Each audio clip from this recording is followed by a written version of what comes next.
esse texto que Jesus está falando aqui, ele nasce de uma pergunta. Porque qual que é o interesse dos doutores da lei? Sempre foi o questionar Cristo e tentar pegar Cristo em alguma contradição de suas palavras. Então eles vêm com essa pergunta sobre a questão do divórcio. E também tem como pano de fundo outra questão, que nesse período havia duas escolas de interpretação. Uma de um mestre chamado Shammai, que era uma interpretação rígida, e uma de outro mestre chamado Hillel, que era uma interpretação mais solta da lei. Então, se Jesus pendesse tanto para um quanto para outro, eles diziam, então ele segue a escola de Shammai. Se interpretasse uma interpretação mais livre, mais solta, então ele segue a interpretação de Hillel. Então o que eles queriam na verdade era pegar Jesus em alguma contradição. Eles não queriam saber se Jesus ia ser a favor ou contra. O ponto aqui era pegar Cristo em uma contradição para condená-lo em alguma coisa. Avança, Renato. A introdução: não adulterarás. Vamos abrir lá em Êxodo capítulo 20, versículo 14. Então, quando Cristo evoca o sétimo mandamento, ele coloca o casamento em seu devido lugar, pois foi um plano estabelecido por Deus para a humanidade.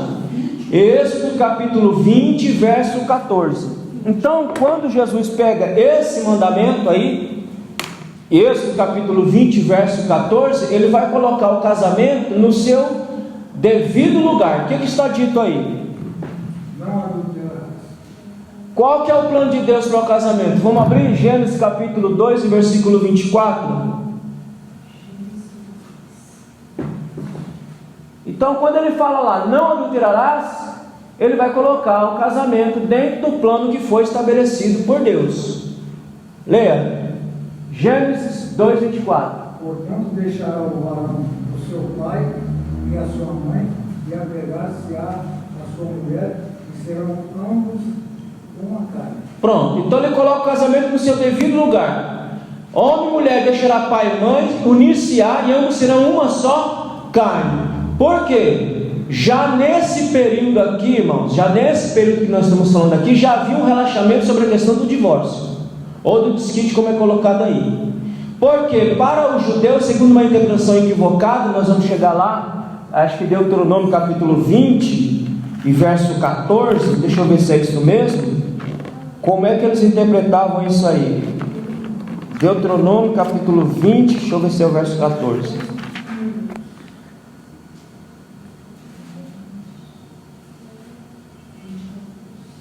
Não é esse não, mas depois a gente vai chegar nesse versículo, em que ele vai falar sobre essa questão do divórcio. Então já havia um relaxamento, ou seja, o judeu estava se divorciando por qualquer motivo. Se ele achasse alguma coisa indecente ou uma coisa que ele não gostasse da sua mulher, para ele já era motivo de se separar. Se a mulher fizesse alguma coisa que não agradasse esse homem, ele já dava carta de divórcio. E carta de divórcio naquele período era só dada pelos homens e não pelas mulheres. Então as mulheres ficavam muito mais em situação de sujeição do que os homens. Então qualquer motivo era motivo para o divórcio. Então Jesus coloca o casamento no seu ponto, no seu devido lugar. Ele estabelece qual é a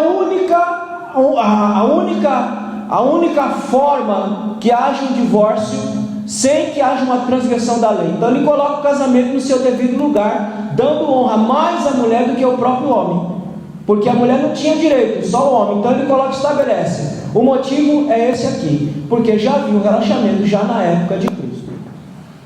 O ensino de Cristo nesse texto é que tudo começa no coração humano. Irmãos, preste atenção que o Sermão do Monte vai colocar o espírito da lei. Para o judeu, o que era um adultério, irmãos? Para o judeu, o que era um adultério? Bom, meus irmãos, eu estou falando isso aqui já tem algum tempo. O que é o espírito da lei? Não matarás. Aonde está o espírito da lei nesse texto? Falei domingo passado. Vamos, meus irmãos. Quem odeia é um assassino? Sim ou não? Oh, meus irmãos, vocês não estão comigo não. Pelo amor de Jesus, vocês estão que nem aqueles ouvintes de João, esquecido. Vamos lembrar então, vocês têm que prestar atenção, hein?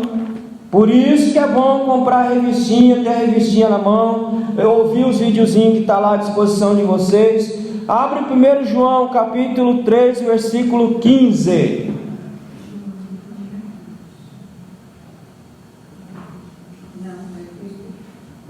Epístola, 1 João capítulo 3, versículo 15.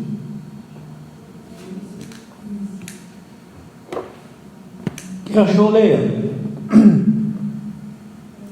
Pode ler qualquer irmão, rapidinho. Pastor Luiz, dá licença, acerca do divórcio, tem uma coisa interessante, é em Isaías 50, versículo 1. Vamos chegar lá, vamos ler isso aí, depois eu chego lá. Diz aí, leia Isaías, já está nele aí, leia. Assim diz o Senhor: onde está o líbero de divórcio de vossa mãe, pelo qual eu a repudiei? Ou quem é o meu credor, a quem eu vos tenha vendido? Eis que por vossas maldades fostes vendidos, e por vossa prevaricação vossa mãe me foi repudiada. Bom. É o espírito da lei. Vamos ver qual é o espírito da lei. O que é que diz 1 João capítulo 3, versículo 15? Sexto mandamento: não matarás. Nós vimos domingo passado. Qual que é o espírito da lei? 1 João capítulo 3, versículo 15. Leia. Qualquer que aborrece o seu irmão é homicida, e vós sabeis que nenhum homicida tem permanecente nele A vida eterna. Pronto. O espírito da lei é o que nós vamos aprender de novo nesse texto. Aqui, ó. O ensino de Cristo nesse texto é que tudo começa onde? No coração humano. Todo pecado começa no coração humano. Todo homicídio começa no coração humano. Todo adultério começa onde? Todo adultério começa no coração humano. Todo pecado começa no coração humano. Então, para o judeu, o adultério tinha que ser pego no ato. Você não podia chegar lá e falar: adulterou. Do que você viu? Você pegou? Não, então não tem adultério. Jesus está dizendo que o olhar cobiçoso já é um adultério. Amém, meus irmãos? Amém. Será que tem muito olhar cobiçoso? Então adultério não é o ato. O adultério já nasce na alma humana. O pecado nasce na alma humana. O adultério, o assassinato nasce na alma humana. Então Jesus vai mostrar para o judeu o seguinte: vocês estão na letra da lei, mas eu vou dar o espírito da lei a vocês. O adultério não nasce no ato, o adultério nasce no coração ou na alma humana. Pode avançar, Renato. Então isso não mudou, tá, irmãos? O que está dito não mudou. Não é o ato, mas é a intenção do coração humano onde nascem as mazelas, nascem as misérias do mundo. Definição: no grego, o verbo mancheia, cometer adultério, ser um adúltero, ter relação ilícita com a mulher do outro, permitir adultério, ser devasso ou devassa. Isso significa ser adúltero, aquele que tem relação com a mulher do outro. Mas nós já vimos que tem muita gente tendo relação com a mulher do outro. Aonde? Aonde, meus irmãos? No coração. Tem muita gente tendo adultério aqui, na mente, na alma. Tem muita gente que não comete o ato, mas aqui na cabeça está maquinando. E quando vai ter relação com a mulher, não está pensando na mulher, está pensando na outra mulher que ele viu e achou a mulher muito bonita, muito gostosa. Então ele está pensando na outra, não na mulher que ele está tendo relação. Ele está adulterando com a própria mulher, mas pensando em outra mulher. Isso é 3 na cama. Hã? É 3 pessoas na cama. Então, Jesus vai no cerne da coisa. Diz, olha, o adultério, ele nasce na alma do indivíduo. O olhar cobiçoso, aí já cometeu adultério, a gente vai ver no próprio texto. Biblicamente, o adultério é a relação de 2 pessoas casadas que têm relação fora do seu matrimônio. A idolatria, irmão, agora vamos ver, por isso que eu falo que tem muito adúltero em nosso meio. Vamos ver Jeremias capítulo 3, versículo 8 e 9. E continue insistindo. O interesse do diabo é esse mesmo: esvaziar ZBD para muita gente continuar no adultério espiritual. Jeremias capítulo 3, versículo 8 e 9. E vi quando por causa de tudo isso, por ter cometido o adultério, a rebelde Israel, a despedi e lhe dei o seu libelo de divórcio. A carta.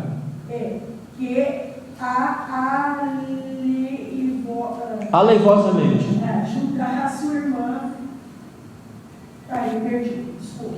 Vamos ler devagar. Pode ler devagar, moça.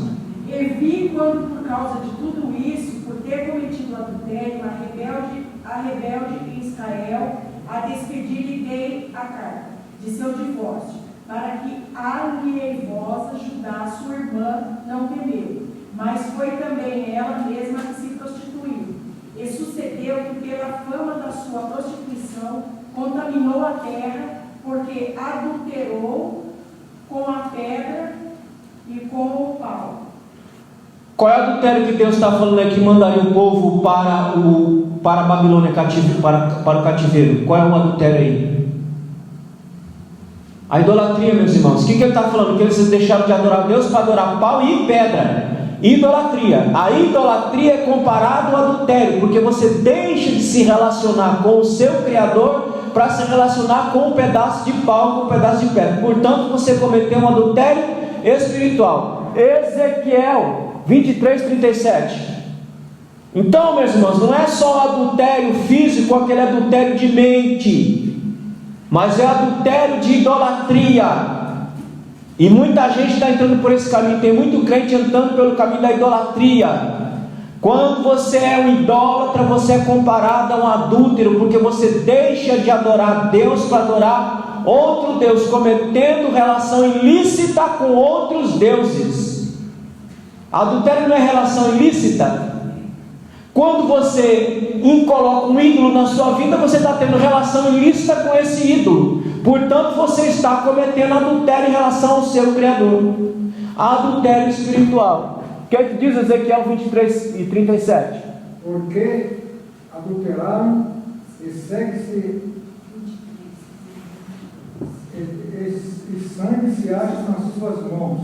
Com os seus ídolos adulteraram, e até os seus filhos que lhe mineraram fizeram passar pelo fogo para os consumirem. Pronto. Ezequiel está onde? Ezequiel está na Babilônia. E Ezequiel está alertando, vocês não podem se relacionar com outras divindades, com outros deuses, porque se vocês fizerem isso, é como se vocês estivessem cometendo um adultério. Então, no espírito da lei, irmãos, nós vamos muito mais longe. Nós vamos ficar só na letra da lei, mas vamos mais longe. Ou seja, por isso que Jesus aperfeiçoou a lei. Por quê? Ele trouxe o espírito da lei para o povo. Trouxe o espírito da lei para cada um de nós aqui. Que não é só o adultério no ato que eu cometo adultério, mas na minha alma eu já cometo adultério. Se eu alimento a cobiça da minha mente, eu já estou cometendo adultério. Se eu coloco um ídolo, se eu coloco uma coisa em primeiro lugar, qual que é o ídolo, irmão, dos crentes hoje em dia? Qual que é o ídolo que está levantado em muitos corações hoje da crentaiada? Qual que é? O materialismo. Esse é o ídolo que nós estamos vendo caçando a alma da igreja. O materialismo. A busca pelo vil metal tem arrebentado com a vida espiritual da igreja. Deus não é mais prioridade, Deus agora é uma mera opção. O ídolo do momento se chama materialismo. Nós estamos mais em busca daquilo que perece do que daquilo que é incorruptível. Ídolo. Se é um ídolo, estou me relacionando com esse ídolo. Se estou me relacionando com esse ídolo, estou cometendo adultério diante de meu Criador. Amém, meus irmãos? Então o espírito da lei vai na alma humana e não no ato. O espírito da lei vai na intenção humana e não no ato em si.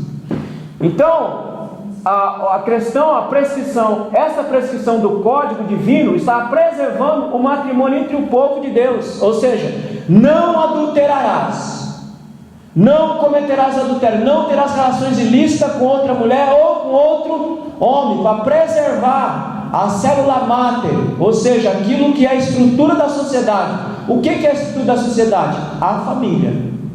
Então esse código, esse mandamento, ele vem para proteger a célula máter da família. O que a igreja é constituída do quê?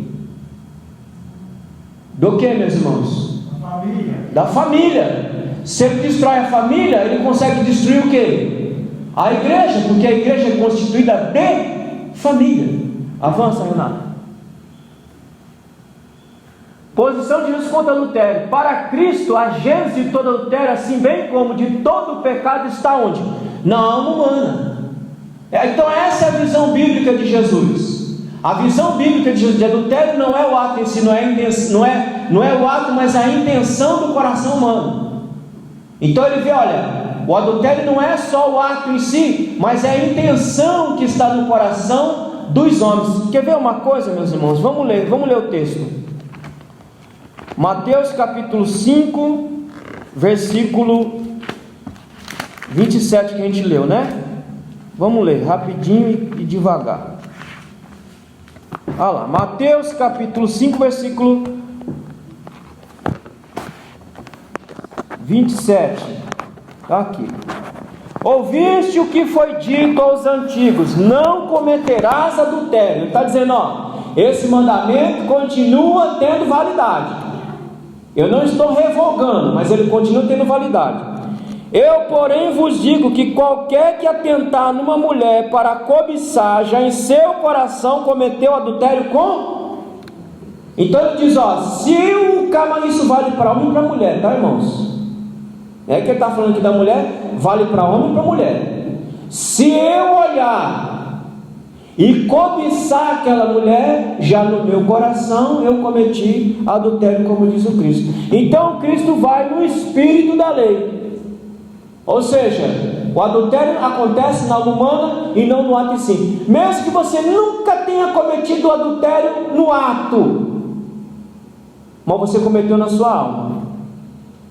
Pastor, isso aí é tão sério que aqui em Ezequiel, que a gente leu 37, a causa do cativeiro da nossa Babilônia já foi adultério. Por quê? Deixaram de adorar a Deus para adorar outros deuses. Está aí. Irmãos, o texto que eu queria está aqui, 24:1. Então lá, tudo começa pela janela da alma, que são o quê? Os olhos. Não é com os olhos, é a janelinha da alma. É com os olhos que começa tudo.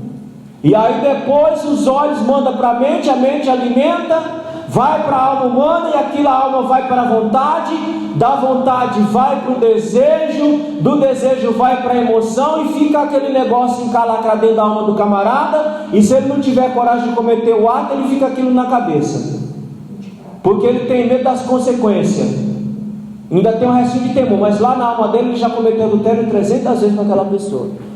Então lá, 24:1, vamos ler, Deuteronômio 24:1. Vamos ver qual é a interpretação que os judeus davam para esse texto aí. Quem achou pode ler.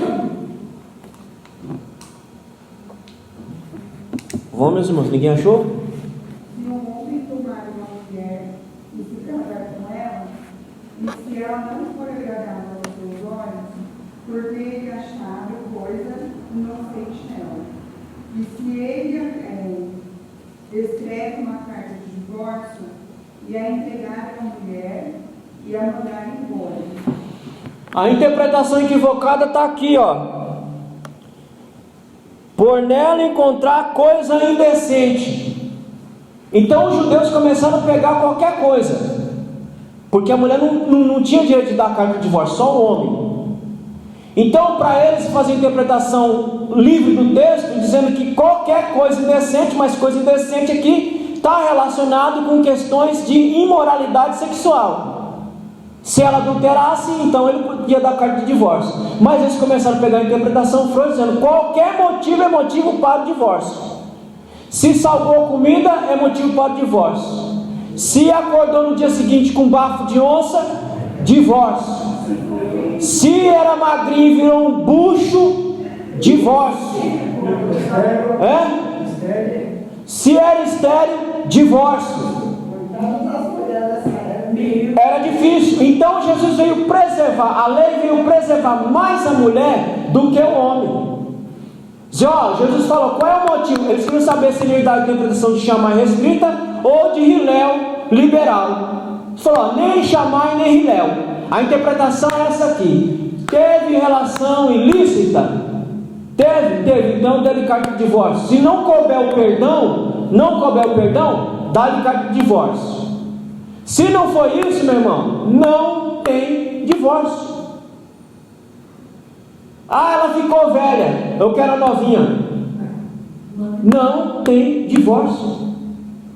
Não é qualquer motivo, não é qualquer situação. O judeu pegava esse texto e dizia, não, qualquer coisa indecente é qualquer coisa. Jesus vem, a lei vem e diz, não cometerás adultério. Essa é a regra, essa é a fórmula, essa é a liberdade que o texto dá. Não havendo adultério, dê o seu jeito, dê os seus pulos. E Paulo coloca outras situações, mas nós estamos analisando esse texto aqui. Então, se não houve adultério, é outra situação, arruma, dá seus pulos, dá o seu jeito.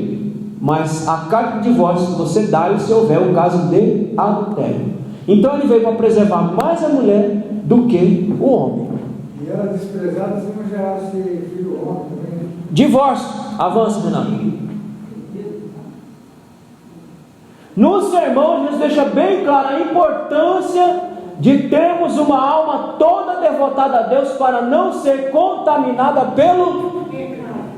Por isso, irmão, que nós temos que ter uma alma pura, uma alma devotada, uma alma voltada para Deus. Quando eu digo alma, que a nossa vontade esteja voltada para Deus, que nossa mente esteja voltada para Deus, que nossas emoções estejam voltadas para Deus. Agora deixa eu me perguntar uma coisa aqui. A situação, vou colocar a situação para os irmãos. Uma mulher cometeu adultério, ou um homem que seja. Ele casa com outra mulher, ele casa com outro homem com outra mulher. Qual é a situação dessa pessoa? Diz a Bíblia que se aquele que casar com a repudiada, o que está casado com ela, comete adultério junto com ela, ou vice-versa. Qual é a situação dessa pessoa diante de Deus? Os irmãos me entenderam ou não? Sim ou não? Qual é a situação dessa pessoa diante de Deus? Uma pessoa foi repudiada porque cometeu adultério. Então, carta de divórcio. Aí ela se casa com outra pessoa. Diz o texto que quem se casar com a repudiada ou repudiado, ele comete adultério. Qual é a situação dessa pessoa diante de Deus? É errado. E o que vai acontecer com essa pessoa? Não herdará a salvação. Não herdará a salvação. Então nós temos dois pecados imperdoáveis. Sim ou não? Qual é o primeiro pecado imperdoável? Não. Qual é o primeiro pecado imperdoável? Blasfêmia contra o Espírito Santo. Esse não tem perdão.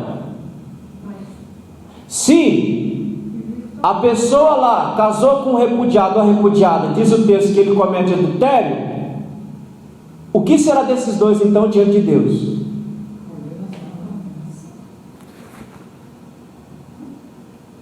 Vamos, irmão, bora para pensar.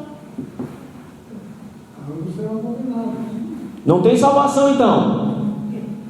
Sim ou não?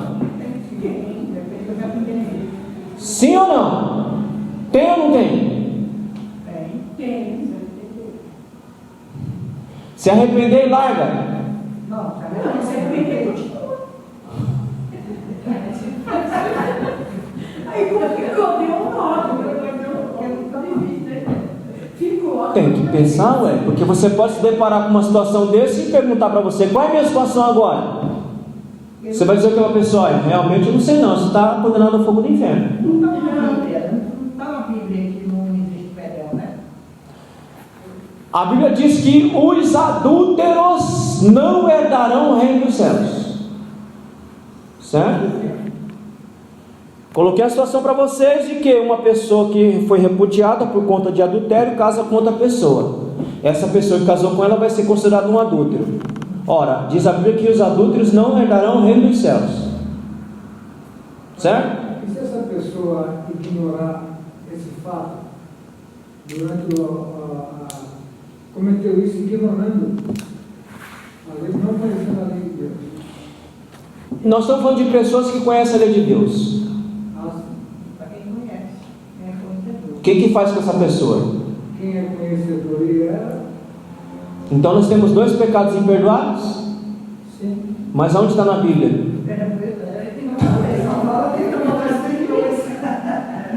Agora esclarece. Queridos irmãos, se isso acontecer, o que vai acontecer? Essa pessoa, ela vai ficar restrita para o trabalho, não para a salvação. Porque senão, meus irmãos, vai muita gente para os quintos dos infernos. É o caso doutrinário, né? Hã? Isso é doutrina de igreja. É o entendimento, irmãos. Se eu colocar o adultério como um pecado imperdoável, eu tenho 2. A Bíblia fala de 1. Não são 2, são 1. Então, se uma pessoa casou com a repudiada ou repudiado, ambos sabem da situação, houve arrependimento, houve, casou, e agora? Vamos ver a vida? Vamos. O que não dá para fazer? Ficar casando toda hora. A Bíblia diz que os adúlteros, ato contínuo, os adúlteros não terão parte no reino de Deus. Vamos para o espírito da lei? O espírito da lei diz que se eu cobiçar uma mulher, eu não tenho parte no reino de Deus. O espírito da lei diz: se eu ter relação com outros deuses, eu não tenho parte no reino de Deus. O espírito da lei, irmão, está condenando muita gente. Os irmãos entenderam? Muita gente. Não é o ato, é a intenção, porque o ato nasce da intenção. Não existe ato sem intenção. Ninguém faz nada nessa vida sem intenção. Todo mundo faz movido pela intenção. Ninguém faz nada sem intenção. Por exemplo, o João se vendeu o terreno. Ah, vendeu. Por que vendeu? Não, porque deu uma louca na cabeça dele e ele vendeu. Foi assim, João? Tem uma intenção por trás da venda. A venda do terreno foi motivada por uma intenção. Qual a intenção? Ter dinheiro para ir para a Bahia. Não foi um ato instantâneo. Certo, irmãos? Não nasceu do nada. O ato da venda do terreno não nasceu do nada. A venda do terreno teve uma intenção por trás. Qual é a intenção que moveu a venda do terreno? Arrumar dinheiro para ir embora para a Bahia. Ninguém faz nada sem a intenção. A intenção não nasce no ato, a intenção nasce na alma, para depois nascer o ato. Então, portanto, que tem muita gente com a Bíblia na mão, cantando, orando, fazendo tudo de crente, e a intenção é perversa, maligna e maldosa. Portanto, não terão parte no reino de Deus.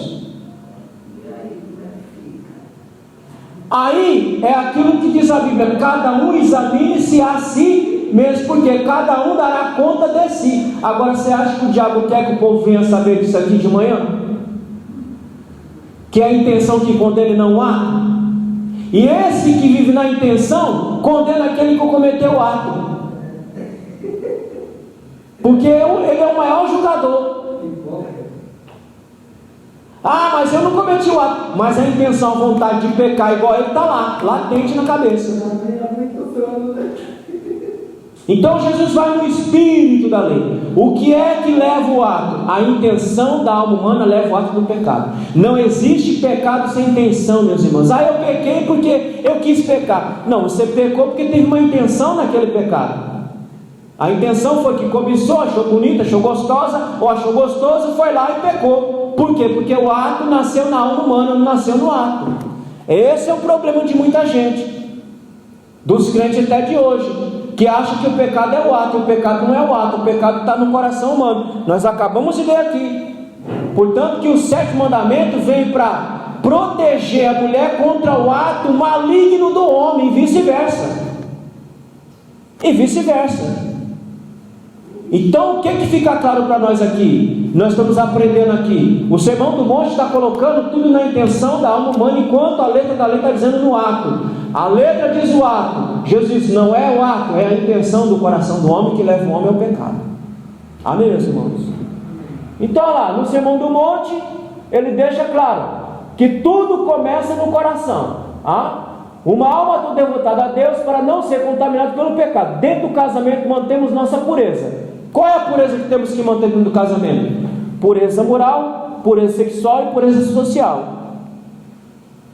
Tem muita gente que consegue manter as duas últimas.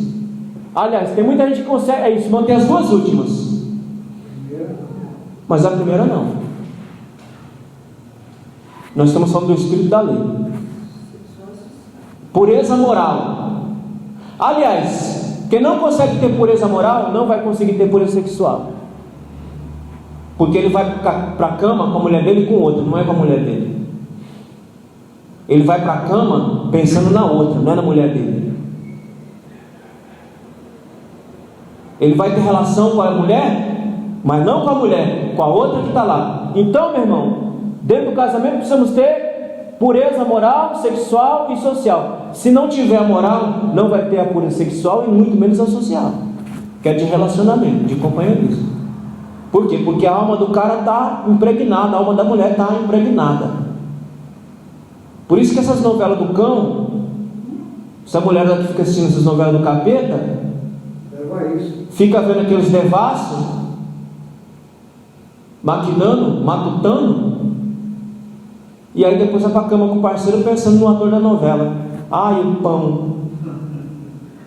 E o homem, mesma coisa, perde tempo sem televisão, só vendo bunda lá o dia inteiro, a noite toda. Aí depois vai para a cama pensando na bunda da outra que ele viu, não da mulher dele. Não precisa nem assistir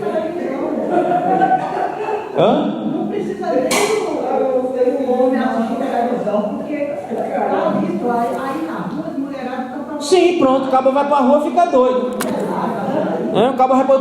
Por isso que os olhos, a candeia da alma, tem que estar purificada, ou seja, a alma tem que estar purificada. Irmão, você vai olhar, é claro que você vai olhar, você vai achar belo? Vai achar, não é? Isso tudo não é pecado, irmão. Você olhar, achar belo não é pecado. O problema é olhar e ficar olhando e ficar mantendo aquela beleza na sua cabeça. Aí está o problema. Entendeu, meus irmãos? O problema está na cobiça. Não é olhar e falar, que homem bonito, que mulher bonita. Até aí está tudo certo, meus irmãos. O problema é a maldita da cobiça. Se eu tiver minha alma pura, eu posso olhar, eu posso achar belo, mas eu não vou cobiçar. Então quem não conseguir manter a pureza moral já na sua alma, não vai conseguir manter a pureza sexual nem a social. Então é preciso entender que diante da palavra de Deus, uma intenção errada é tão errado quanto o ato pecaminoso. Vamos ler Filipenses capítulo 4, versículo 8. Então é preciso entender que diante de Deus, diante da palavra de Deus, a intenção é tão errada quanto o ato pecaminoso. Filipenses capítulo 4. Aí eu pergunto vocês acham que o diabo quer que o povo venha para a igreja para aprender isso aqui? Não, ele quer que muita gente continue lá pecando na alma até a tampa. E se achando que está tudo certo, condenando um e outro. Não, mas eu estou certo, porque eu não faço aquilo que ele faz. Mas lá dentro da alma dele, que é um sepulcro caiado, está cheio de podridão por dentro. Vamos ler Filipenses capítulo 4, versículo 8. Quanto mais, irmãos, tudo que é verdadeiro, tudo que é honesto, tudo que é justo, tudo que é puro, tudo que é amável, tudo que é boa fama, se há alguma virtude, se há algum louvor, nisso pensai. O que Paulo está dizendo? Deixe sua alma pura, deixe sua alma limpa, pense nas coisas do céu. Por que eu falei que tem muitos crentes hoje que levantou o ídolo chamado materialismo? Esse ídolo está acabando com a vida de muito crente. A alma desse crente está podre, corrompida, já não tem mais vontade de orar, já não tem mais vontade de louvar a Deus, não tem mais vontade de vir à casa do Senhor, já não tem vontade de mais nada, porque o ídolo materialismo está lá e está cometendo adultério com esse ídolo e está achando que está tudo certo porque vem uma vez por semana na igreja, feito um doido. Nem dizer como católico, que tem mais católico, mais devoto do que muito crente. Tem mais católico devoto, fiel, do que muito cristão hoje, meus irmãos. Porque deixamos nos arrastar pelo ídolo chamado materialismo, e estamos sendo carcomidos por esse ídolo, estamos nos prostituindo, adulterando com esse ídolo, e achando que o adultério só é quando eu saio com uma mulher alheia ou com um homem alheio, e Jesus está colocando as coisas no seu devido lugar. Então Paulo diz: pense em tudo que é bom, para você proteger sua mente, para sua mente não ser derrotada pelos pensamentos perversos. Avança, Renato. Os males do adultério. Qual que é os males do adultério? Irmão, eu falo com conhecimento de causa, tá? Eu não falo porque eu ouvi, não. Eu falo com conhecimento de causa. O que está dito aqui é verdadeiro. Os males do adultério gera desconfiança. Você consegue confiar inteiramente num traidor? Por mais que aquele traidor se arrependa? Você consegue ter total confiança naquele traidor? Feridas emocionais. Isso, feridas emocionais para os dois, tá? Não é só para um. A traição, meu irmão, é um troço que dói demais na conta. A prova, pastor, é tanta que meu casamento acabou, o meu primeiro casamento acabou há 35 anos atrás. No dia que a gente se encontrou para assinar o divórcio, aqueles pensamentos voltou tudo que aconteceu. Mas joga para trás que isso aí é lixo, mano. Joga para trás que isso aí é lixo. Ah? Então, feridas emocionais. Desvalorização. Agora, irmão, eu queria ver quem é dos parceiros que teria coragem de chegar para as mulheres hoje à noite, ou sei lá que hora, e falar: olha, minha filha, eu traí você. Quando, meu filho? Que eu não vi, que eu não tive notícia. Não, eu olhei uma mulher, rapaz, eu pensei naquela mulher o dia inteiro, aquela mulher não sai da minha cabeça. Dias eu pensando naquela mulher. Eu chego até sonhei. Pronto. Estava pensando na outra. Fale isso para você ver se tudo isso aqui não vai aparecer no seu casamento. Desconfiança, feridas emocionais, desvalorização, desrespeito, fraqueza e, por último, queda espiritual. Esse é o grande problema. É por isso que eu sempre falo, irmãos, para nós homens, o que acaba com o ministério de um homem? Dinheiro e mulher. Isso os antigos sempre falavam para mim. Os pastores antigos sempre, quando falavam para mim, Luiz, você tenha cuidado com duas coisas. De que é, pastor? Dinheiro e mulher. Por quê? Porque isso arrebenta com o ministério de qualquer cidadão. Você pode fazer o que você quiser. Você pode se arrepender como Davi se arrependeu e deve fazê-lo, se cometer, mas saiba que sua vida ministerial já era, irmão. Acabou. Você pode fazer o que você quiser. Irmão, você faça o que você quiser. Sua vida ministerial acabou porque você não tem autoridade mais para falar desses assuntos. Que autoridade você vai ter para falar de fidelidade dentro do casamento? Se você mesmo não conseguiu ser fiel ao seu casamento, sua parceira. Então, por isso que eu sempre falo para os irmãos: tome cuidado. Porque se o dia que você cair, o seu ministério vai cair junto com você. Porque não se recupera mais. Você pode fazer o que você quiser. Eu podia citar aqui trocentos pastores que estão na mídia aí, famosão, que na década de 90 arrebentava. Hoje o cara não consegue fazer um terço do que ele fazia antigamente. Por quê? Porque caiu, está no ministério, mas não é mais a mesma coisa. Então tem cuidado nisso aqui, irmãos. Alguns irmãos falam que eu sou exagerado. Eu não sou exagerado, eu sou precavido. Porque eu aprendi isso com os mais antigos. Mas se arrebenta, eu conheço algumas pessoas. Se arrebenta. Não levanta. Eu sou precavido. Comigo não tem beijinho. Irmão, não vem. Não tem. Quando eu vejo que já vem, eu já... Pum.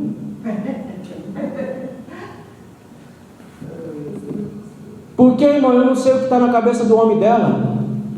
Eu não sei como está o casamento dessa mulher. Aí você dá um beijo simples, inocente, o cara está envenenado. Então é esse aí, vou matar ele então. O cara está lá na esquina, escondido, seguindo. Aí você chega lá, beija a mulher do irmão, o irmão está lá envenenado.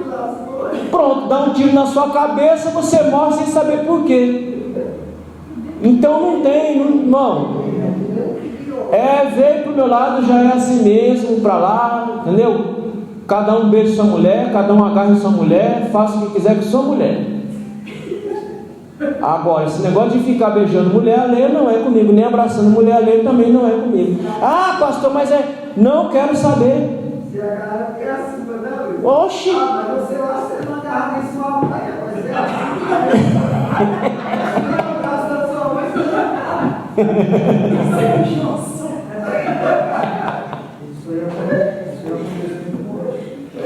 Tem que ter cuidado, irmão. Não precisa nem meu pai e minha mãe que são abraçados, eu desconfiar. Avança, Renato. Irmão, isso são cuidados. Homem e mulher junto, irmão. Muito junto. É fogo e gasolina, querido. É fogo e gasolina. Se alimentar aquilo ali, mesmo que não nasça amor, mas nasce o desejo. Nasceu o desejo, meu irmão, se você não estiver na presença de Deus, tu vai cair. Por isso, há uma recomendação bíblica para mantermos nossa mente sempre limpa. 1 Coríntios capítulo, versículo 16 diz que nós temos que ter a mente de Cristo para ter a nossa mente limpa. Vamos ler Provérbios capítulo 5.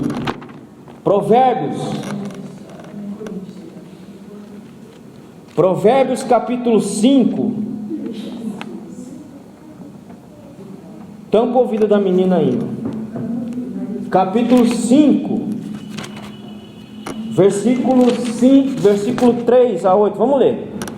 Porque os lábios da mulher estranha destilam favos de mel. Não é isso que é o adultério, irmão? É bom, né? Delicioso. Favos de mel, como diz a Bíblia. E o seu paladar é mais suave do que o azeite. Nossa, aquela mulher, aquilo que é mulher, a minha é um demônio. É uma mulher ajeitada, é uma bicha cheirosa. Olha, é um avião, a minha é uma desgraça, mas aquela ali eu vou dizer para você. E a mulher, a mesma coisa também.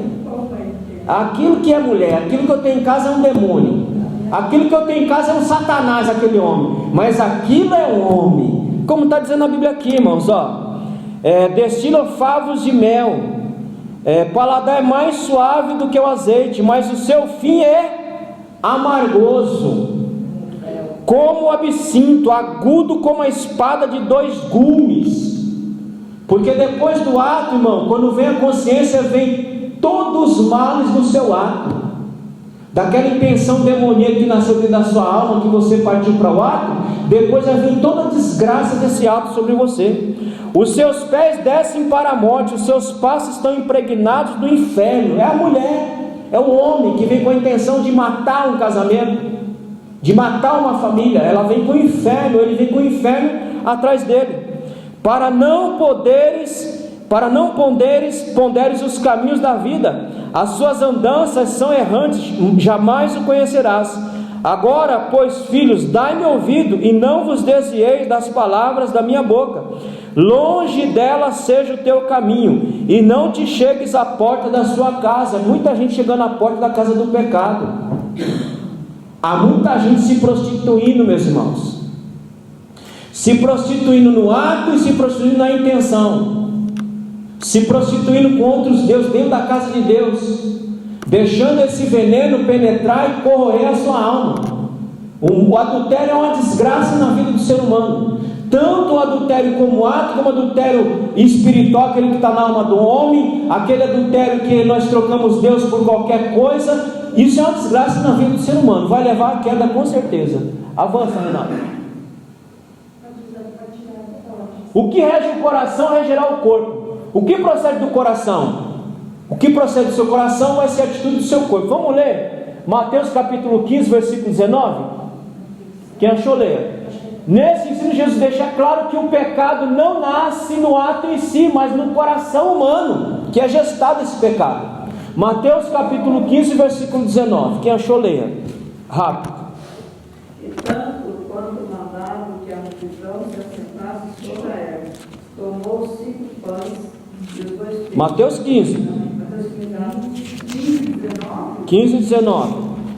Porque do coração procede maus pensamentos, homicídios, imoralidade sexual, prostituição, furtos, falsos testemunhos, blasfêmias. Está aí, meu irmão. Jesus está deixando bem claro. A imoralidade, dentre os outros, a imoralidade sexual nasce onde? Nasce no coração humano. Ninguém vai deitar com uma mulher, ninguém vai deitar com um homem se não nascer uma intenção naquele coração de deitar com aquele homem ou com aquela mulher. Ninguém deita por nada. Você deita porque teve uma intenção ali. E essa intenção nasceu aonde? Segundo Jesus, nasceu no coração do homem, nasceu no coração e na intenção do homem de ter relação com aquela mulher ou com aquele homem. É na alma, sede dos desejos, vontade e pensamento. Uma alma regenerada é regida pelos céus. Colossenses capítulo 3, versículo 16. Uma alma, irmão, que está alimentada pelos céus é regida pelo quê? É regida pelos céus.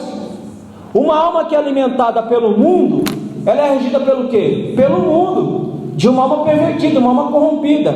Colossenses capítulo 3, versículo 16. A palavra de Cristo habite em vós abundantemente em toda a sabedoria, ensinando-vos e admoestando-vos uns aos outros, com salmos, hinos e cantos espirituais, cantando ao Senhor com graça em vosso coração. A palavra de Cristo abunde ou habite abundantemente na sua alma. Porque disse Jesus, do coração procede toda a desgraça. Se o coração humano estiver cheio da palavra de Deus, só produzirá fruto para a glória de Deus. Amém, meus irmãos? Então, quer ter uma alma pura, quer ter uma vida pura, um casamento puro, um casamento sadio, que a palavra de Deus habite abundantemente na sua alma. Avança, Renato. Então, o que rege o coração, rege o corpo. Se o meu coração estiver cheio da palavra, meu corpo será regido por essa palavra. Se meu coração estiver cheio de imoralidade, meu corpo será regido por essa imoralidade. O homem é o que pensa. Nós somos resultados de nossos pensamentos, que são o motor da nossa ação no mundo exterior. Colocamos em prática o que está em nosso mundo interior, onde expressamos todas as nossas intenções, sejam boas ou más, damos razão aí. Então, querido, aquilo que está dentro da sua alma é aquilo que vai ser expresso no mundo exterior. Quando você vê um crente desgraçado, contendeiro, miserável, é o que está lá dentro da alma dele. Dentro da alma dele está lá toda desgraça possível. Dentro da alma dele está toda destruição possível. Então, portanto, que o corpo vai expressar aquilo que está dentro da sua alma. Por isso que o texto diz que nós somos resultado de nossos pensamentos. Esse homem aí que está desgraçando a Croácia, Por que ele está fazendo isso? Porque o inferno está na alma dele. Os pensamentos mal estão na alma dele. Ele está expressando por meio dos canhões e bombas que ele está jogando para arrebentar aquele país. Porque o coração dele está cheio do inferno. Um crente que o coração está cheio do inferno, ele só sabe gerar desgraça no meio da igreja. Amém, meus irmãos? Portanto que nossa alma tem que estar cheia da palavra de Deus para produzirmos fruto para a glória de Deus. Por quê? Nós somos resultado do que pensamos, daquilo que tem dentro da nossa cabeça. O que tem dentro da sua cabeça é o que você vai expressar, meus irmãos. E não adianta tentar, você pode fingir, mas ninguém consegue viver fingindo a vida toda. Ninguém consegue ser uma coisa que não é verdadeiramente. Uma hora a máscara cai, e aí você revela quem você é. Então somos resultado daquilo que pensamos. Se temos a palavra de Deus, seremos resultado da palavra de Deus. Se temos o inferno na nossa alma, seremos resultado do inferno que está na nossa alma. Então, o que tiver dentro do coração, seja bom, seja ruim, vai ser expresso pelo corpo. Jesus deixou isso bem claro nos seguintes textos: Mateus 15, 19, que a gente já leu, Lucas 6, 45 e Gálatas capítulo 5, versículo 19 e 21. Esses textos vão deixar bem claro. Nós somos resultado daquilo que pensamos, nós somos resultado daquilo que carregamos. O que é que você carrega dentro da sua alma? O que você carrega dentro da sua alma, você vai ser resultado disso daí. Então, por isso que o autor diz que somos resultado daquilo que pensamos. Não estamos livres da tentação, mas se estivermos revestidos do novo homem, ela não vai nos dominar. Não estamos livres de sermos tentados, irmãos. Podemos ser tentados. Agora o problema é, se estamos em Cristo, nós vamos dominar essa tentação, vamos resistir e vamos continuar firme diante do Senhor. Amém, meus irmãos? Ser tentado, você vai, eu vou. O problema é, se estamos em Cristo, somos novo homem, nós vamos dominar essa tentação e vamos vencer ela em nome de Jesus. Avança, irmão. Sujeitando o corpo ao Espírito Santo. O cristão só pode dominar-se a si mesmo se ele estiver no domínio do Espírito Santo. Gálatas capítulo 6, capítulo 5, versículo 16. Vamos ler? Gálatas 5,16. Já estamos encerrando, meus irmãos. Gálatas capítulo 5, versículo 16. Digo, porém, andai em espírito e não cumprireis a concupiscência do quê? Da carne. Revista-se do Espírito e você não cederá à tentação da sua alma pervertida. Esteja com a sua alma cheia do Espírito Santo e você vai resistir toda a investida de Satanás. Por quê? Porque você está cheio de Deus, não cheio de imoralidade. Jesus usa uma figura de linguagem para trazer essa ideia do domínio próprio à tona. Se o teu olho direito te escandalizar, arranca-o e atira fora para longe de ti. Mateus 5, 29. Como é que você pode fazer isso? Irmão, se você pegar esse texto literalmente, arrancar os seus olhos, não vai adiantar nada. E continua com maldade na alma. Então, uma figura de linguagem que Jesus usa aí, arranca teu olho e diz: olha, se deixe dominar pelo Espírito Santo, para que você tenha seus olhos puros, sua mente pura, sua alma pura. Mas só se você estiver dominado pelo Espírito Santo. Se for na força da carne, vai cair. Se for na força da carne, vai desejar. Se for na força da carne, vai só desejar, como vai ter relação com essa pessoa. Então deixe-se dominar pelo Espírito, para que não caia nem no adultério na mente, e nem no adultério como ato, e nem no adultério em relação aos ídolos que estão levantados no século 21. E o maior ídolo do século 21 se chama materialismo, que tem matado muito crente aí, que tem arrastado muito crente para o fogo do inferno.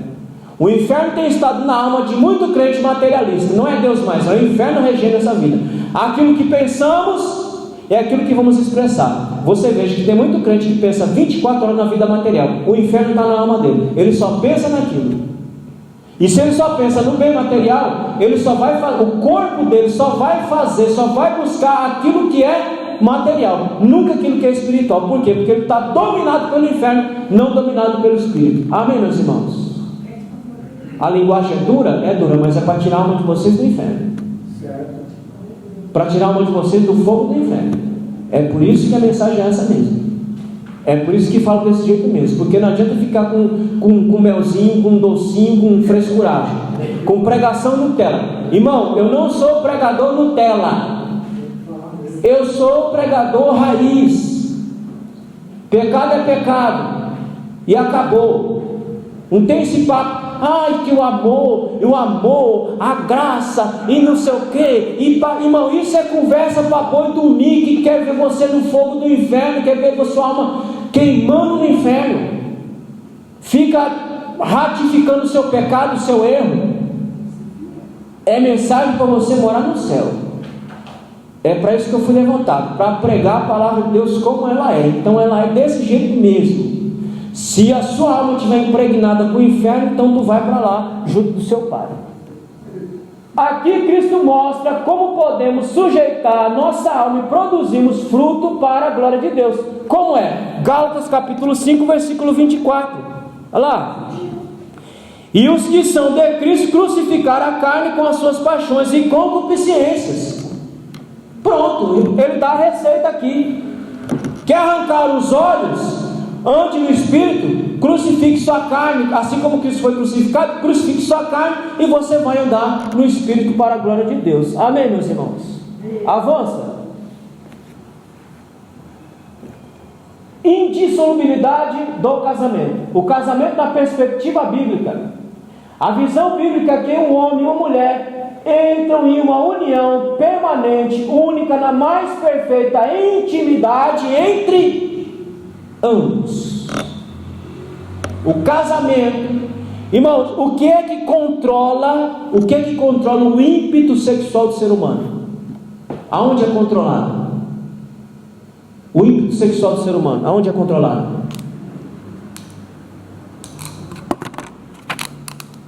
No casamento, No casamento, o ímpeto sexual é controlado no casamento.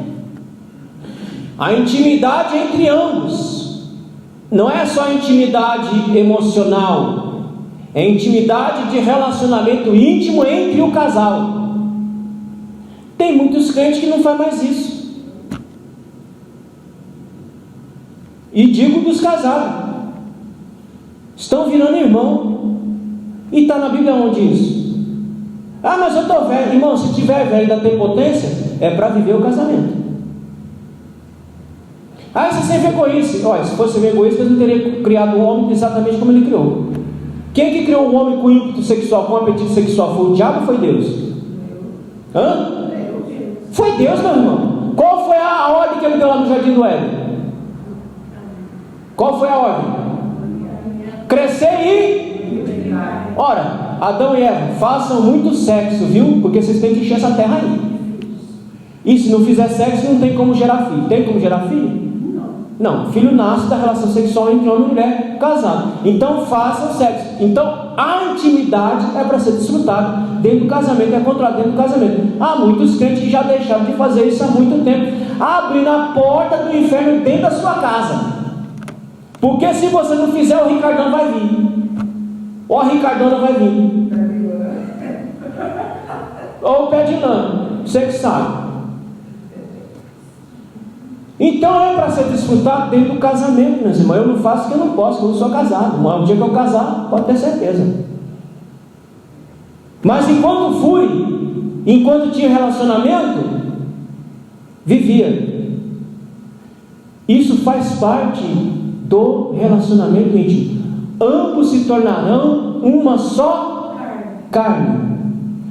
Afetivamente e biologicamente e fisicamente, pelo relacionamento íntimo entre o homem e a mulher. Há muita gente se privando disso em conta de uma santidade fajuta, de uma santidade equivocada, achando que a relação sexual é algo impuro, algo pecaminoso. Se fosse impuro, se fosse pecaminoso, Deus não teria criado. Quando é que o sexo é impuro, é contaminado, irmãos? Quando ele é praticado fora do... Pronto, mas dentro do casamento não. E dentro do casamento ninguém pode se meter não, viu, meus irmãos? Ninguém tem que se meter como você faz sexo com sua mulher, ou com o seu marido. Ninguém tem que se meter. Ninguém tem que dizer como que é, como que deve ser. O casal tem pleno direito de estabelecer como vai ser feito. O casal. Então, portanto, você vai perguntar para mim: ô irmão, o que é que pode e o que não pode? Que meu irmão, isso aí é com você, seu marido não é comigo? Não sou seu marido? Pergunte para o seu marido ou para a sua esposa. É entre o casal. Não é pastor que tem que dizer, não é ninguém que tem que dizer, é o casal que tem que se acertar. Irmão, se quiser fazer sexo dando pirueta, isso é um problema de vocês. Se vocês aguentar, façam. Amém? Ah, mas isso pode se fazer. Aonde está na Bíblia? Tem alguma coisa na Bíblia dizendo como é que pode? Não tem, meus irmãos. Isso é uma intimidade de vocês, uma intimidade do casal que ninguém tem que se meter, ninguém de fora tem que meter a colher nesse negócio. É o casal que tem que ver o que pode e o que não pode. Irmão, a receita é: teve um relacionamento íntimo lá entre os dois? Teve, beleza. Depois que teve um relacionamento, os dois conseguem orar e agradecer a Deus por aquela atividade que teve naquela cama? Consegue? Amém. Então o que aconteceu ali foi para a glória de Deus. Se não conseguia, porque alguma coisa aconteceu ali que não foi para a glória de Deus. Porque se glorifica a Deus até na relação sexual. Ou vocês não sabiam disso? Amém? Amém. Vai, a culpa não é minha. Na nossa convenção, eu aprendi errado. O nosso pastor falou assim, que na semana da Santa Ceia, os homens e as mulheres, Deus não podia ter... Pronto, então. Agora eu quero saber o seguinte: quando Jesus arrebatar, vai ter muita gente fazendo sexo. Eu quero saber se vai ficar. E nós que não tinha mais, que tinha um marido que não era crente, isso era um problema. Você vê que um ensinamento equivocado já para dentro da casa da pessoa. Eu não estou aqui para gerar problema na casa de ninguém, meus irmãos. Isso é uma intimidade de vocês, um particular de vocês, que tem que ser praticado entre vocês e com regularidade, tá? Ah, mas eu estou velho. Irmão, está velho, está com potência? Regularidade. Eu vou orar uma semana, está errado. Paulo diz: com consentimento, vai se apartar um pouco para a prática da oração, para uma causa específica, com consentimento do parceiro ou da parceira. Olha, meu amor, semana que não vamos tirar de oração. Amém, amém. Não amém? Então não amém. Então não vamos tirar não. Quando for, a gente tira. Com consentimento. Não é como fala muito tempo, né? Não é, e Paulo diz: não é muito tempo não. Que é para o diabo não entrar no meio. E ele fala, ele é bem claro: é por pouco tempo. E depois se junte, que é para o diabo não entrar no meio. Aí o diabo está. Aí, irmão, fala para mim: é interessante para o diabo deixar a crentaiada vir num culto como esse aqui de manhã, aprender a palavra de Deus? Não, para ele quer continuar no erro lá, deixar no erro lá, a porta aberta para todo tipo de desgraça dentro da casa da pessoa. O sétimo mandamento tem esse propósito: não adulterarás, trazer essa indissolubilidade. Tal propósito foi expressado por Cristo quando disse que ambos são uma só carne. Mateus capítulo 19, versículo 6. Uma só carne. A atividade íntima entre o casal tem que ser regular, para que haja indissolubilidade do casamento também. Então, meus irmãos, a Bíblia, ela tem resposta para tudo nessa vida. Ela ensina tudo que nós precisamos saber. Ela ensina, é só nós abrir. É que os senhores não sabem, mas a Bíblia, ela fala com toda a seriedade sobre o relacionamento íntimo entre um homem e uma mulher. Ela fala desse assunto, vocês não têm ideia. Ela tem um livro só para isso. Ela tem um livro só para tratar da intimidade íntima do casal, de tão sério que é a intimidade íntima do casal, que leva à indissolubilidade do casamento. Eu quero ver que casamento vai existir se não tiver atividade sexual naquele casamento. Eu quero ver qual é o casamento que resiste. É um conjunto de coisas, irmão. É o amor, é a amizade, é o companheirismo, é cumplicidade, é tudo, e é atividade íntima. Se faltar uma dessas coisas, o casamento rachou ali. Não adianta ter um e não ter outro. Tem que ter tudo. Se não tiver tudo, vai rachar ali. Irmão, eu sei o que eu estou falando. Amém, irmão? Eu sei o que eu estou dizendo. É um conjunto de coisas. Casamento que é mantido só na cama, já acabou. Fora da cama é uma desgraça, já acabou. E vai chegar uma hora que vai acabar na cama também. Aí vai ficar duas pessoas divorciadas dentro da própria casa. É um conjunto de coisas. Não é para virar irmão, não, irmão. O relacionamento íntimo entre um casal só cessa quando os dois não têm mais potência para tal. Enquanto tem potência, enquanto tem vigor, enquanto tem saúde, tenha, meu irmão. Para você não ficar com os pensamentos podres e nem sua mulher ficar com os pensamentos podres. Para manter a sua vida, a sua integridade diante de Deus e diante dos homens, diante de sua esposa e seu esposo. Paulo eleva essa união quando faz a comparação com o amor de Cristo pela igreja. Vamos ler Efésios 5, 25. Efésios capítulo 5, versículo 25. Vós, marido, amai a vossas mulheres, como também Cristo amou a igreja, a si mesmo entregou por ela. Levando o casamento, a união. Vós, marido, ame a sua esposa como Cristo ama a sua igreja. Cristo tem um relacionamento íntimo e profundo com a sua igreja. Portanto, nós temos que ter um relacionamento íntimo e profundo com os parceiros e as parceiras. Amém, meus irmãos? Avança, Renato. O que fazer para que o casamento seja sempre, ou para sempre? Se a base do casamento for amor, então nada pode destruir essa união, apesar de todo e qualquer tipo de adversidade que esse casal possa passar. 1 Pedro capítulo 3, versículo 7. Irmão, está errado, depois eu arrumo. Vamos ler aí, 1 Pedro capítulo 3, versículo 7. Então, a Bíblia vai nos mostrar qual é o caminho para que esse casamento seja indissolúvel. Não somente indissolúvel diante dos homens, diante de Deus e diante do próprio casal. Porque tem muito casamento que já se dissolveu dentro de casa, mas que para a aparência da audiência parece que ainda há um casamento ali, mas não há mais casamento mais. Já se acabou faz tempo. Mas estão mantendo as aparências. O que diz 1 Pedro, capítulo 3, versículo 7? Igualmente vós, maridos, coabitai com elas, com entendimento, dando honra à mulher, como o vaso mais fraco, mas sendo vós os seus co-herdeiros da graça da vida, para que não sejam impedidas as vossas orações. Eu já expliquei esse texto aqui, os irmãos sabem do que se trata esse texto, amém? Principalmente os irmãos. Considerai as vossas mulheres como vaso mais fraco. Não mais fraco intelectualmente, não mais fraco fisicamente, mas mais fraca no orgasmo. Porque a mulher, ela tem uma estrutura diferente do homem. O homem só de vez já está tendo orgasmo. A mulher não. A mulher demora para ter orgasmo. E se você lá no relacionamento íntimo não der prazer à sua mulher, o que diz Pedro que acontece? O que diz Pedro aqui que acontece? Se você não der prazer à sua mulher, se ela não tiver orgasmo junto com você, o que Pedro diz que acontece na oração desse homem?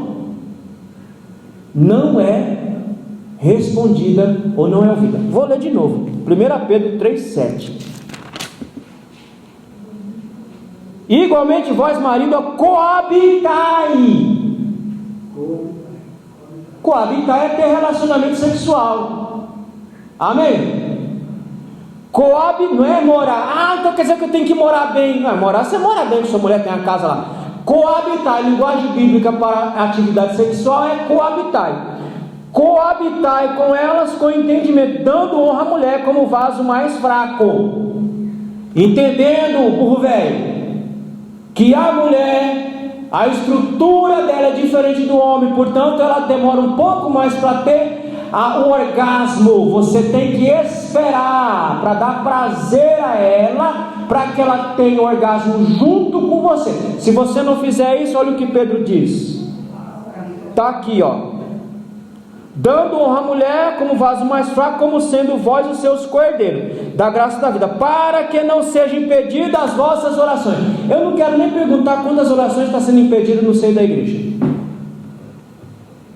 De irmãos que... Eu nessa vida já peguei de um tudo. Nessa área aqui eu já peguei de um tudo. Que eu tive que explicar para o cara. Porque a mulher reclamou. Aí eu tive que ir lá explicar para o cidadão.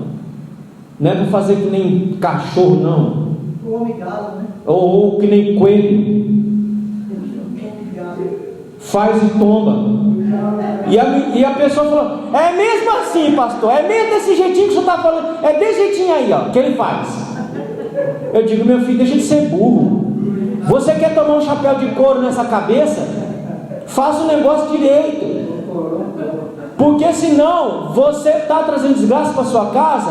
E outra, Deus não está nem ouvindo as suas orações. É o que Pedro diz. Então veja a seriedade com que a Bíblia trata esse negócio, irmãos. Nós aqui tratamos na base da brincadeira, mas olha como que a Bíblia trata a sério a atividade íntima de um casal. Que até a oração pode ser impedida se você não der prazer à sua mulher ou ao seu marido. O casamento deve ser construído com base em respeito, amizade, bom trato, carinho, dignidade entre outros. Irmão, se não tiver isso aqui, irmão, acabou, já era. Não tem casamento que não seja indissolúvel se não tiver isso aqui.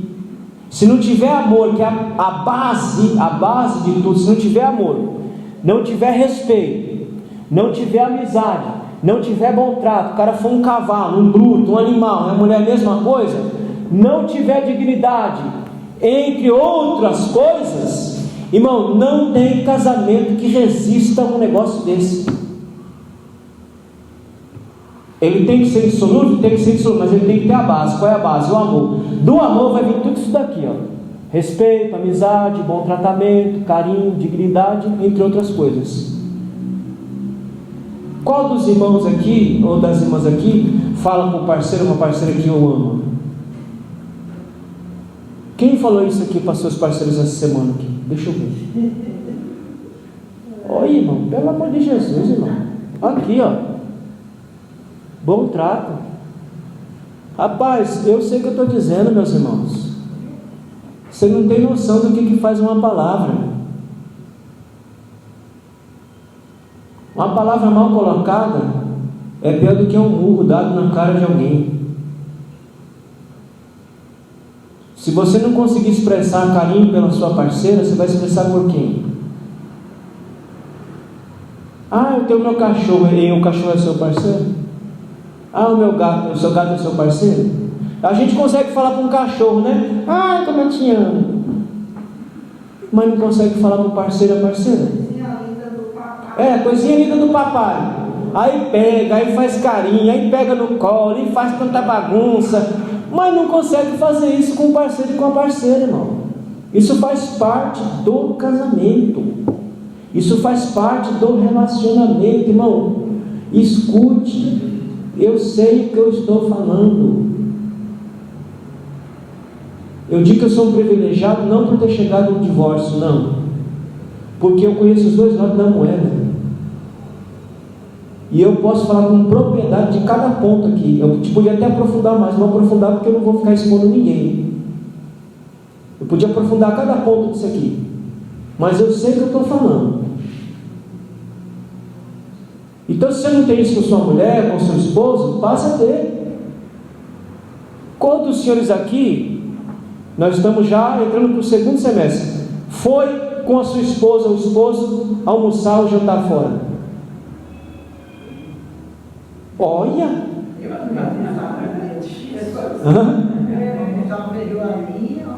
Pronto! Pronto aí, ó. Isso alimenta o fogo, meu. Ah, é muito caro. Irmão, vai aqui na Chips, aqui, ó. Na Chips tal, de abril até setembro, tem caldo. Sabe quanto você vai gastar indo você e sua esposa, só os dois lá? Você não vai gastar R$40. Vai dar por faixa de R$38, você vai tomar um caldo gostoso. Aqui no Itaim, irmão, tem um restaurante aqui, o nome do restaurante, estou com fome. Irmão, é um restaurante fantástico. Você vai gastar num prato lá para você e sua esposa uns R$150. Fala dali também. Mas não é igual lá não. Estou com fome, é muito bom. É ele aqui pertinho aqui. Do Itaí, depois do Sonda, por ali? Depois do Sonda. Como quem vai lá para a igreja do Itaí. Você sobe ali, lá no posto, tem o posto Ipiranga ali, você entra à direita, aí depois pega a segunda direita, quando você está na rua, eu estou com fome. Irmão, o almoço ali é uma belezura. Já foi? Faça isso, irmão. Né, Mauro?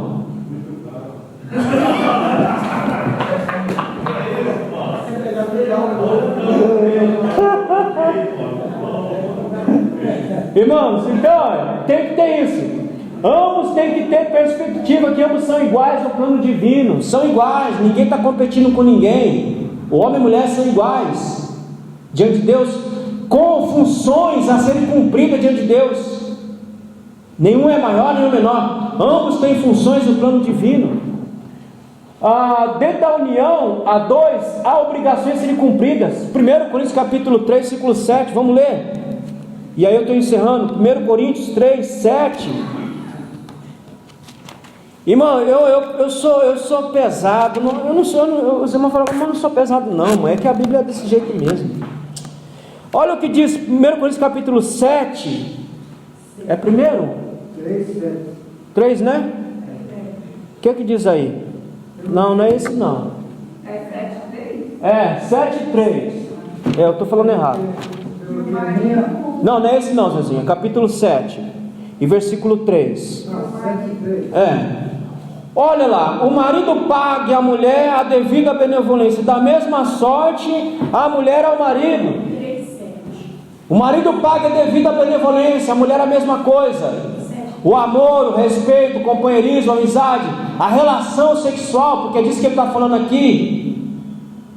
E ele vai dizer, olha aqui, olha o que diz o versículo 4: a mulher não tem poder sobre o seu próprio corpo, mas tem no marido. E também da mesma maneira o marido não tem poder sobre o seu próprio corpo, mas tem na mulher. Por que ele está falando isso aqui? Porque ele está querendo livrar o casal da prostituição dentro do casamento. Porque tem gente dentro do casamento agindo feito um prostituto e uma prostituta. Misericórdia mesmo, sangue e fogo. Você vai ter que estar com uma orelha aí, porque o marido paga a mulher devido à benevolência. Devido bem. Devido bem. Pague a mulher o devido bem, para que não haja prostituição dentro do casamento. Olha aqui, meu irmão. Dentro da união, obrigações, olha lá. Outro fator importante dentro do casamento é a relação íntima do casal, que deve ser levada em consideração com seriedade. Avança. Quando a gente lê Hebreus, alguém abre em Hebreus 13:4.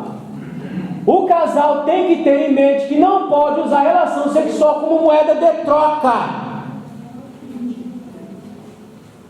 Paulo, lá no capítulo 7, versículo 3, está livrando o casamento da prostituição dentro do casamento, porque homem e mulher têm agido feito prostituto em relação à relação íntima. O que a mulher diz? Se não fizer isso aqui, não tem brincadeirinha. Prostituta. Prostituta que cobra para ter relação íntima. Amém ou não amém? Que história é essa? Se não fizer isso, não tem brincadeira. Moeda de troca, está tendo a relação com moeda de troca. Quem faz isso? Prostituta. Prostituta vende o seu corpo. Uma mulher, quando faz um trem desse, olha, se não fizer isso, não vai ter nada de noite, está agindo feito uma prostituta. Ou seja, você vai ter que me pagar para ter relação comigo. E por um acaso, tu é prostituta do seu marido? Ou é esposa do seu marido? E o homem da mesma feita, faz a mesma palhaçada. Mulher, se não fizer isso aqui, não é prostituto.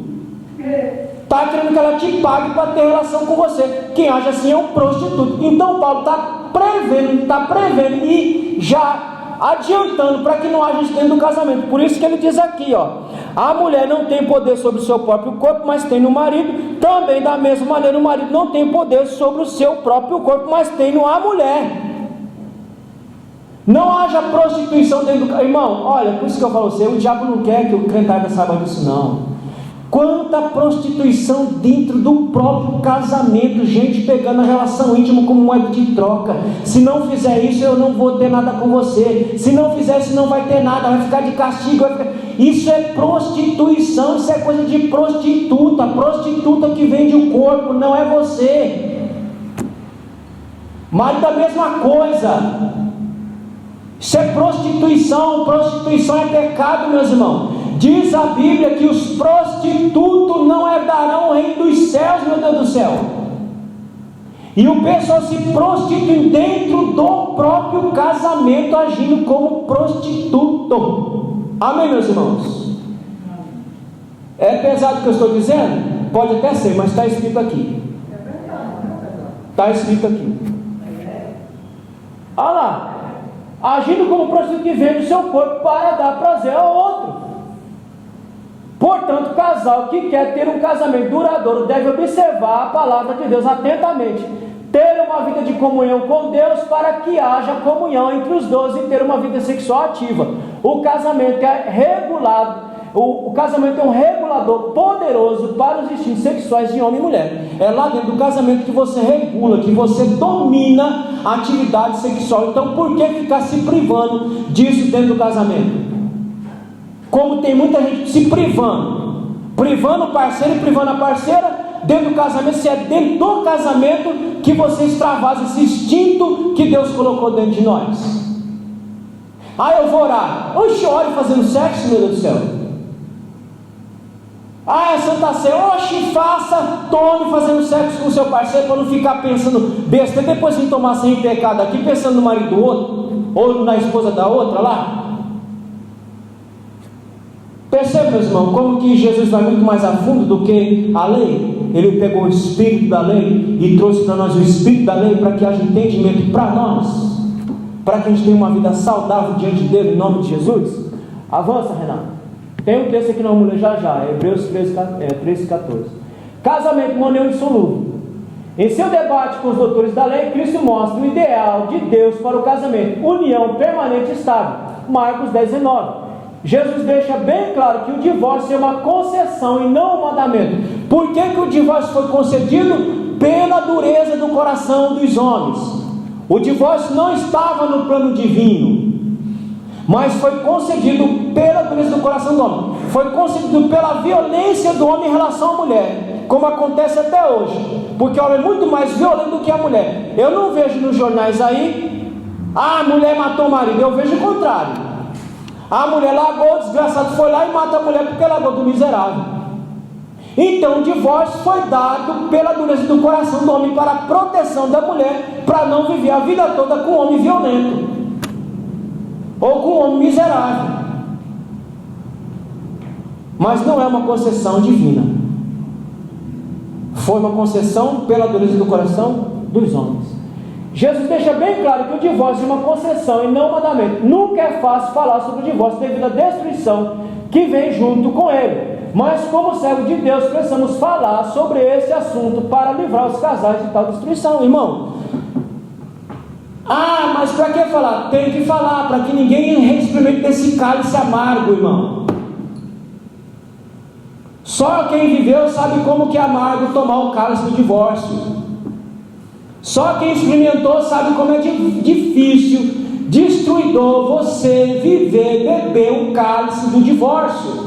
Então tem que falar dessas coisas para que os casais atentem para a vida íntima, atentem para o relacionamento, para que não chegue na desgraça do divórcio. Amém ou não amém? O diabo achou que eu não ia falar sobre isso não. Meus irmãos, enquanto eu tiver autoridade para falar de tudo da palavra de Deus, eu vou falar de tudo da palavra de Deus em nome de Jesus.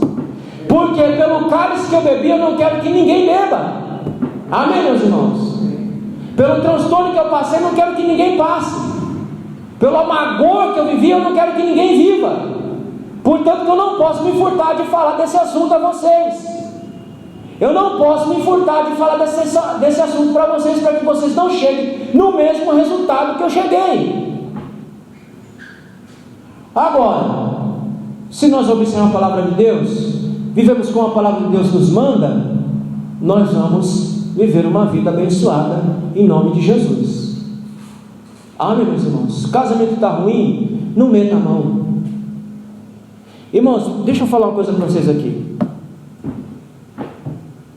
Quando eu casado estava, olha, irmão, até crente chegou em mim para dizer isso. Rapaz, larga. Deus foi para outra.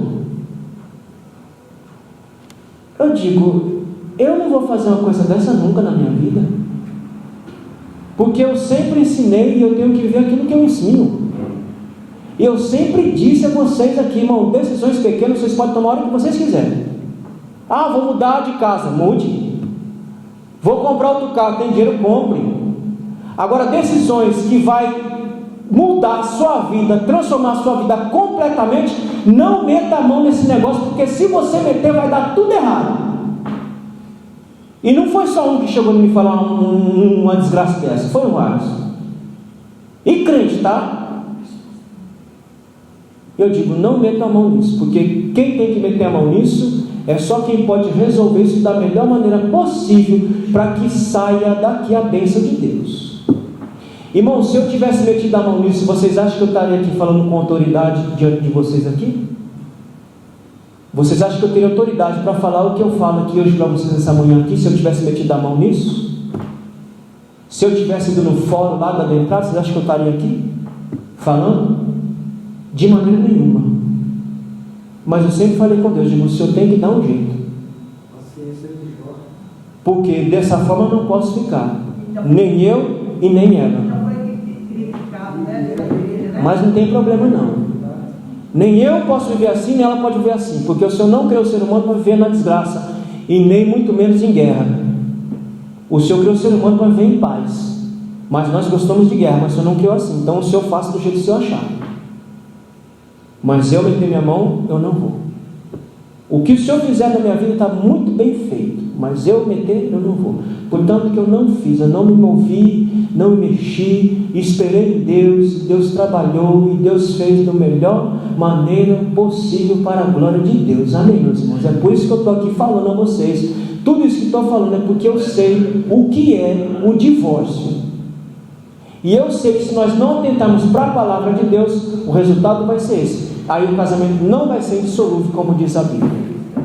Avance, Renato. Vamos ler, para encerrar, Provérbios capítulo 13 e versículo 14, e nós encerramos aí a nossa EBD de hoje, em nome de Jesus. Hebreus 13 e 4. Venerado seja entre todos o matrimônio e o leito sem mácula, porém, aos que se dão à prostituição e às adultérios, Deus os julgará. Que o leito seja sem o quê? Sem mácula, que não haja a prostituição. Não se comporte como uma prostituta, não se comporte como um prostituto dentro do seu casamento. Não faça da relação íntima moeda de troca. Se você fizer isso, você é considerado um prostituto, e prostituto não tem parte no reino de Deus. Amém, meus irmãos? Que Deus nos ajude, que Deus ajude cada casal, cada família, que seja mais solidificada para a glória de Deus, em nome de Jesus. Amém? Fique de pé, meus irmãos.